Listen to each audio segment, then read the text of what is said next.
Today, I'm going to do something a little bit different. I'm going to teach you something that I'd say is more like a combo as opposed to anything else. You might disagree, but it's just a really, really basic toss, which is, you know, throwing the hoop and catching it. Get used to doing that, by the way. You'll need it on the side of your body, in front of your body, grabbing it with the other hand, chucking it with the other hand, throwing it above your head and catching it, all that jazz.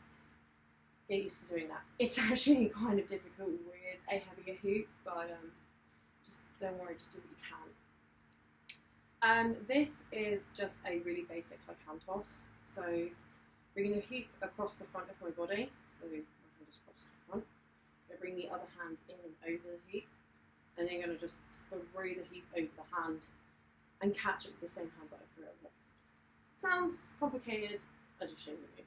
So bring that hoop across the body, bring the hand in, chucking it over. Oh, she says almost not catching it. Okay.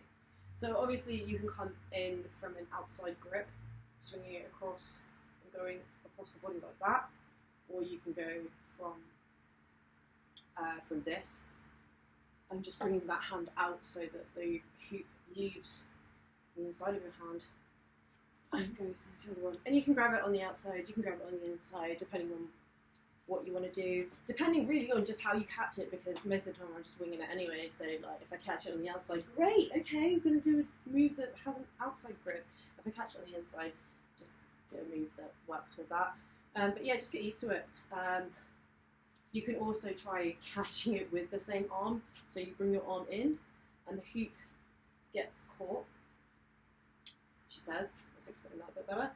Bring that hoop in so it's now like caught in my elbow pit. Elbow pit? Is that what it's called? I don't know. But just get used to throwing the hoop around. It's really helpful. She says, still throwing it on the floor. That's fine. You drop it on the floor, grab another hoop, pick it back up. There's no shame. I've been hooping for years, I'm still dropping the damn thing. But yeah, give that a shot. It might be a bit more difficult with a heavier hoop, so you might want to like move on to a lighter one, but it also hugely depends on the type of hooping that you like. Because as you go on this hoop journey, you'll probably go, oh yeah, I really like the multi-hoop, I've got loads of hoops on my body stuff, and you might then find that you actually just really like all of the cool illusions-based stuff. It's really up to you. But just do get used to throwing the hoop around and trying to catch it. Trying to anticipate where it's going to be, kind of get used to the weight of it as well. Even if you have multiple different hoops, it's fine. Just practice with them all, because just again, it's muscle memory, and soon you'll just find like you can just catch the hoop. It'll be easy. Anyway, so if there's anything else that you kind of want me to teach you, just let me know, and hope this has been helpful.